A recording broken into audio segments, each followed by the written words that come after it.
Concepto de persona según Mounier.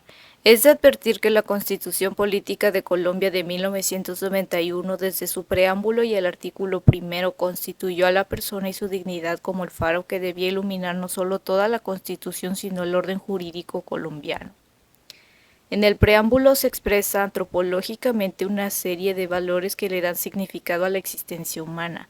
El pueblo de Colombia, con el fin de asegurar a sus integrantes la vida, la convivencia, el trabajo, la justicia, la igualdad, el conocimiento, la libertad y la paz, algo que era predicado filosóficamente por Mounier, no solo en la revista Spirit, sino también en sus textos.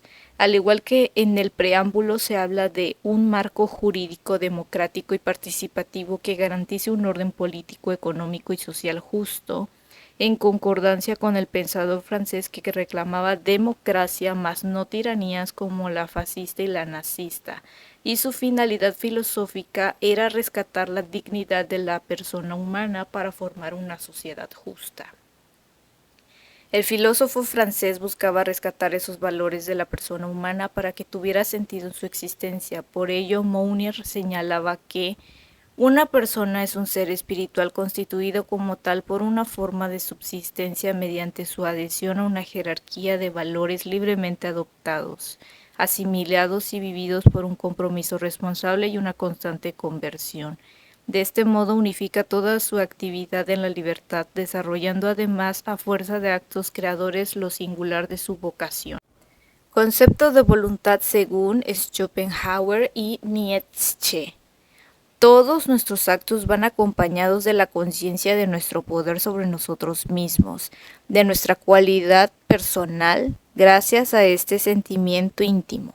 Lo declaramos obra nuestra, y cada cual con certeza absoluta se cree verdadero autor de sus actos y moralmente responsables de cuanto hace. La voluntad ante la conciencia inmediata puede hacer lo que quiera, cuando no me lo impida un obstáculo físico. El testimonio de la conciencia inmediata se refiere al poder obrar conforme a la voluntad. El testimonio de la conciencia se refiere a la relación entre los actos y las voliciones.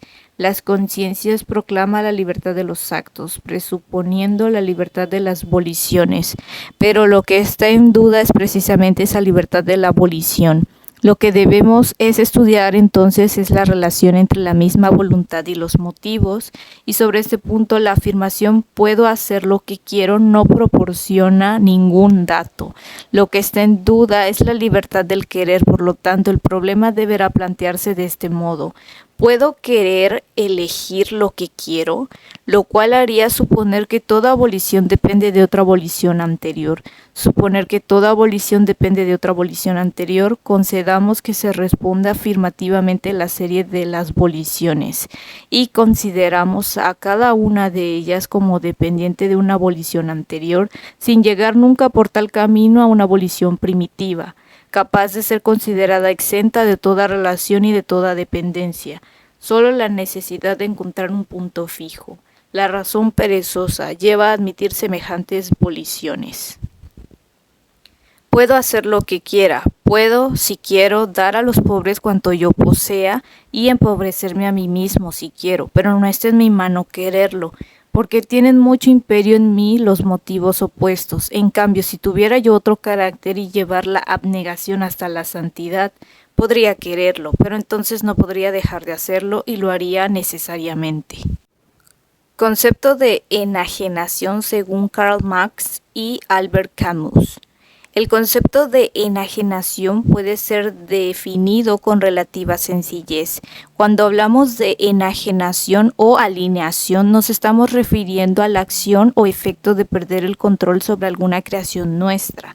Así decimos que algo se enajena cuando se vuelve distinto y extraño, es decir, cuando se vuelve ajeno. ¿Pero ajeno de quién?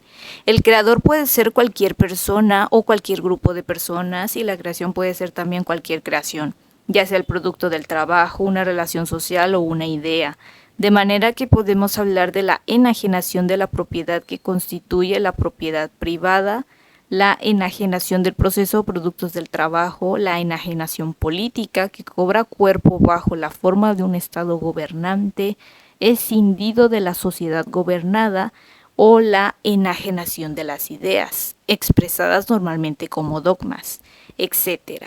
¿Cómo se puede apreciar el concepto de enajenación? Es muy general y abstracto.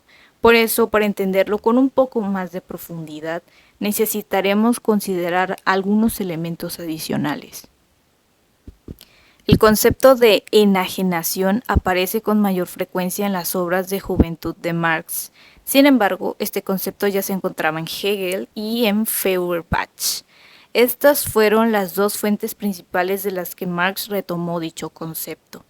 En la obra de Hegel, de acuerdo con Marx, el concepto de enajenación aparece como parte de un análisis mucho más amplio.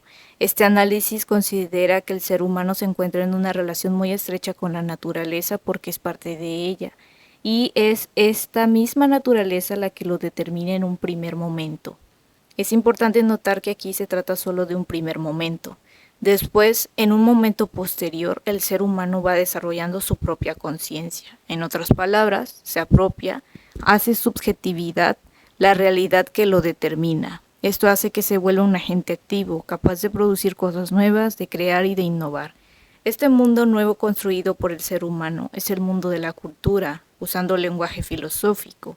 Diríamos que ahora es el ser humano el que se objetiva a sí mismo.